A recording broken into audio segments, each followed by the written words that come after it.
So this is a continuation of my previous video lecture in which we had solved one numerical on determining the resultant of force system. In this also we will be solving two more numericals. Now in this case there are four concurrent forces that are given, and for the first two forces the angle of their action is not given, the slope is given instead. And for the other two forces the angles are also given. So what we can do is that first let us start with this 200 Newton. So force 1 200 Newton, which is acting at an angle of theta 1. That theta 1 has to be determined using the slope. So in this triangle, which is having a vertical of 1 unit and horizontal 2 units, we can find theta 1 using tan formula. So tan inverse of 1 by 2 is theta 1, which comes out to be 26.5650. This is your theta 1 here, and this 200 Newton is acting like this. So its horizontal component F1x will be to the right and vertical component will be upwards. So both, according to our sign convention, both are positive, right? So the F1x will be 200 cos of 26.5650, which is equal to 178.8854 newtons, and F1y will be 200 sine 26.5650, which will be equal to 89.4427 newtons. Okay, so we got the horizontal component, we got the vertical component. Let us see up for force 2. Force 2 is 120 newtons, and it is let's say that the angle of inclination is theta 2, but that is not given directly. We are given the slope, so we can find the angle. Theta 2 is tan inverse of 4 by 3, which is equal to 53.1301. Okay, so here what we can see is that this thing F2x is to the left, so that is negative, and F2y is upwards, so it is positive. Therefore, while writing F2x, we have to consider this negative sign, minus 120 cos of 53.1301, because this is at theta 2 and x horizontal component is the one which is aligned with the angle. Therefore, it is cos of that angle. It comes out to be minus 72 newtons. Similarly, F2y can be found out as 120 sine of 53.1301, which comes out to be 96 newtons, and it is positive because it is upwards. Alternatively, there is one more method that you can follow, is that you take the angle not from any other point but only from the positive side of the x-axis. This is the positive x-axis, so you take angle for all the forces measured from your positive x-axis. Okay, so this was 53.1301, so this angle has to be 180 minus 53.1301. Whatever that angle comes, let's say that is theta 2 dash. Okay, so if you are taking this angle theta 2 dash, then you need not consider the sign. So see, I'll write here, it is directly 120 cos of theta 2 dash, and the answer will automatically come out to be minus 72 newtons. You don't even have to consider the sign, and this you can do for all the forces. So for example, for this third force, the angle from positive x-axis will be this, which is 180 plus 60, which is 240. This way you can do it for all the forces, and you do not have to consider sign if you are following this method. So I have just told you both the methods, what you can do. If you are following this method, in which we are just taking the angle from any axis, then you have to consider the sign conventions as well. Okay, same way for F2y, you can write it as 120 sine of theta 2 dash. You will get the same answer as 96 newtons. Coming to force 3, which is 50 newtons acting at an angle of 60 degrees. So its horizontal component, one will be to the left, one will be downwards. So this one will be negative. If you are considering this angle, if you will be working with this angle, then you will have to consider the signs that according to our sign convention. So F3x is minus 50 cos 60, which comes out to be minus 25, and F3y will be minus 50 sine 60, because again that is downwards, so it is negative. Alternatively, if I choose to select my angle from the positive x-axis, this angle will be 180 plus 60, which is 240 degrees. So it will be f3x is equal to, without any sign, directly 50 cos of 240, and same here for f3y, it will be 50 sine of 240. You will get the same answers in both the cases. It will be negative. You can try it out by yourself. Then fourth force, which is 100 newtons. 100 newtons, the angle is given with respect to y-axis. You can either take this angle, or you can also find this angle, which is 50 degrees, not a problem. So let's say I am taking this 40 degrees only. F4x now, it is not the force which is aligned with this angle. F4y is aligned with this angle, and therefore F4y will be the cosine component. Any force which is aligned with the angle, that has to be your cosine component. Here F4x will be your sine component. So F4x is 100 sine 40, F4y is so F4x you get as 64.2787 newtons, and F4y is minus 100 cos 40, because it is negative downwards. It comes out to be minus 76.6044 newtons. Alternatively, if you choose to have the angle from the positive x-axis, it will be 270 plus 40, which is 310 degrees. So you just have to write f4x is equal to 100 cos of 310, which will come out to be 64.2787, and f4y is equal to 100 sine of 310. It will get you the same result. Now what we need to do is that we need to sum all the horizontal components. That is, these are all your horizontal components, these are all your vertical components. We need to sum them up so that we get summation of fx and summation of fy. Summation of x, when you add all these up, it will come out to be 146.1641 Newton, and summation fy comes out to be 65.537 Newton.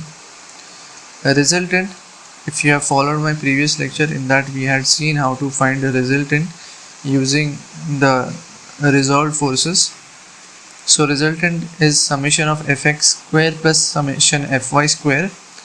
There is a shortcut in our calculator. What you can do in your scientific calculator, there will be something called as POL, which is polar. Okay, it is usually on the plus sign of your calculator. So what you can do, you just press shift and plus, so you will see this POL on your calculator, POL in a bracket. In this, what you do, you type this force 146.164, then you put a comma, you type 65.537, and the result that you will get is directly your resultant. You will get this answer resultant. Also you will get its direction directly in that. So in one step you get both the answers immediately. So there are a lot of shortcuts on the scientific calculator. Maybe some lecture I may take on that scientific calculator, how to use those shortcuts. So we will see that later on.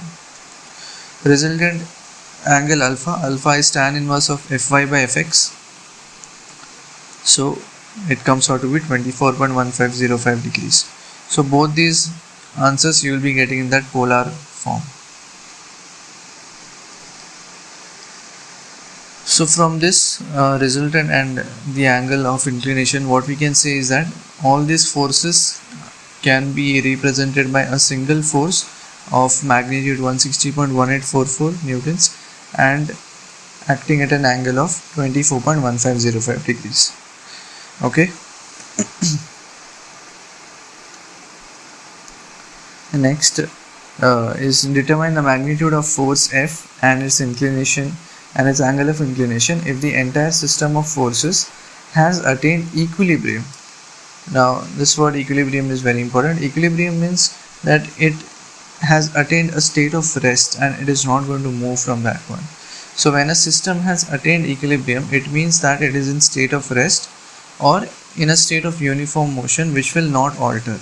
So equilibrium means either it is in state of rest or it is in state of uniform motion where it is not being acted by any other force. Okay, that is also an equilibrium position.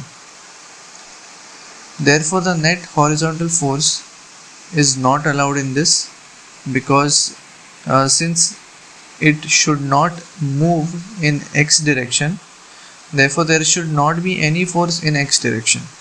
Net horizontal force means that after summing up all the horizontal components, there should not be any force, neither a positive value, neither a negative value.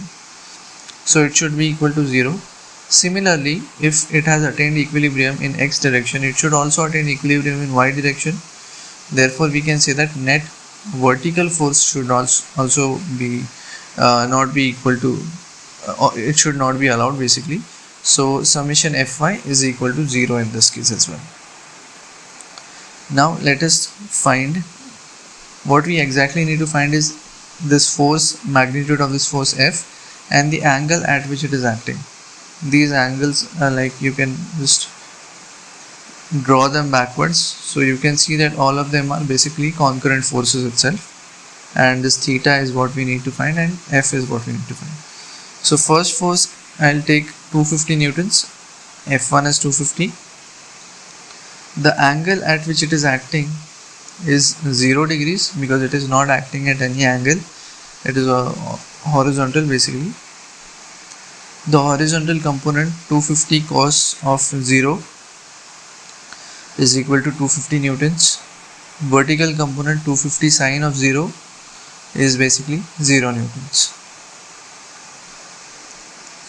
Then we have force 2, that is F. Its angle of inclination is theta, and its component, one will be in the negative x-axis, one will be in the positive y-axis. So this horizontal component has to be negative F cos theta, and your vertical component has to be positive F sin theta. Okay. Then the third one, which is 120 newtons, it is acting at an angle of 60 degrees, but that is from here, from the y-axis it is acting at 60 degrees. Its horizontal component is negative and its vertical component is also negative.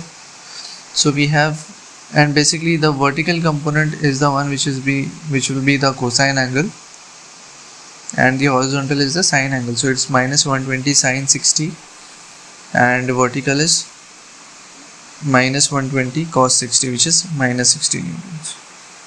Okay. So Fx is 250.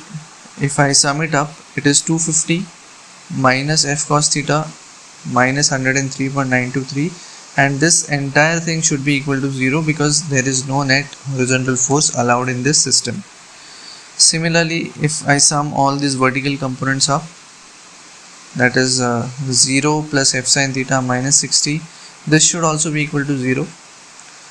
So what we can see is that we have got two equations, and in both of them we have this F cos theta here, and here we have F sin theta is unknown. What we can say is, by summation f of x equal to 0, I take this F cos theta on the other side and I just sum them up. I'll get F cos theta equal to 146.077. Yeah, correct. Is it? Yes, 146.077. Yes. This is your equation 1. Second, summation Fy equal to 0. So F sin theta is equal to 60. Therefore, what we can say from these two equations is, I will take the ratio of equation 2 by equation 1.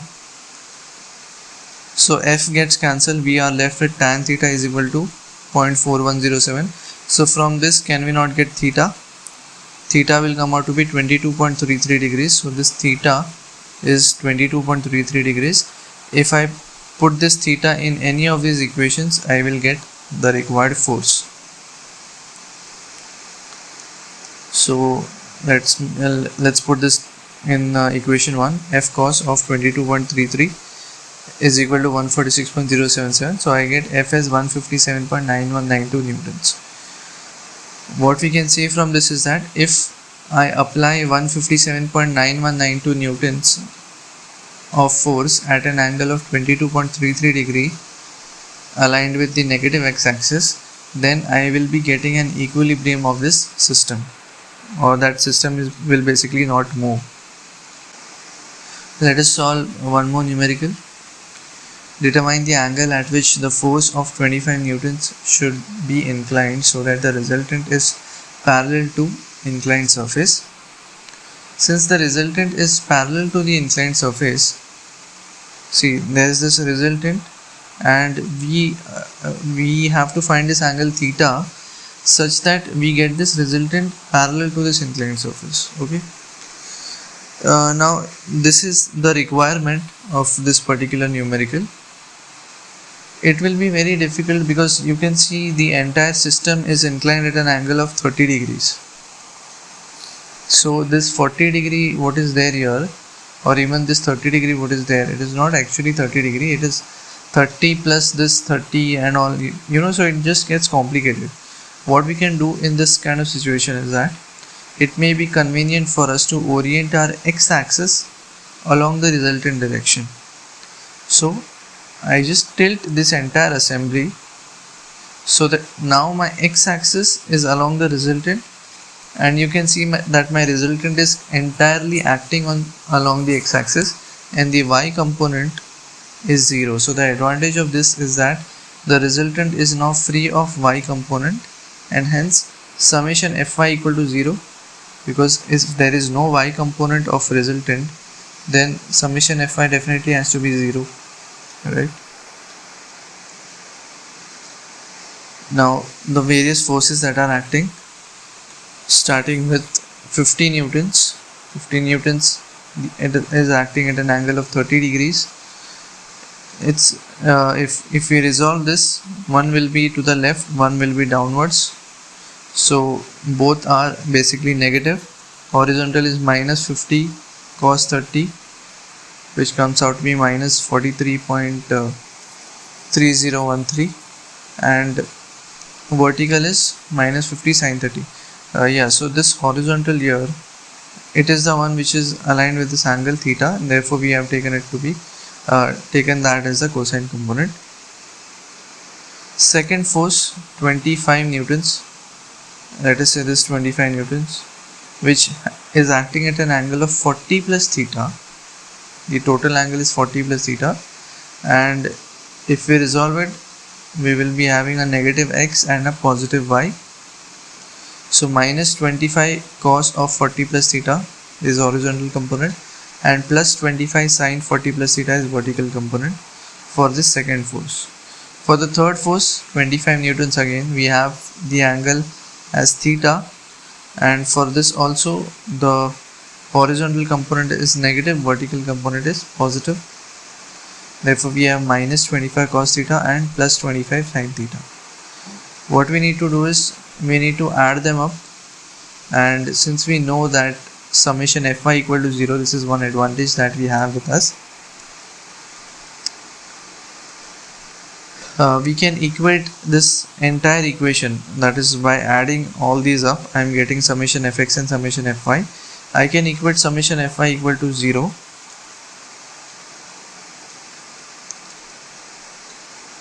Yeah, so what we have here is 25 sin 40 plus theta plus 25 sin theta equals 25. I can basically divide the left hand side and right hand side by 25. I will get sin 40 plus theta plus sin theta equals to 1. This is sin A plus sin B, which is nothing but 2 sin A plus B by 2 into cos A minus B by 2. Correct? So this is 2 sin 40 plus theta, that is 40 plus 2 theta by 2, into cos of 40 plus theta minus theta, which is just 40 by 2, which is 20. So this term is cos 20. So what we have here is 2 sine of 20 plus theta is equal to cos 20 into cos 20 is equal to 1. So from this, can we not find theta? The only unknown is theta. So theta comes out to be 12.1467 degrees. Only that was supposed to be found. So the numerical is done.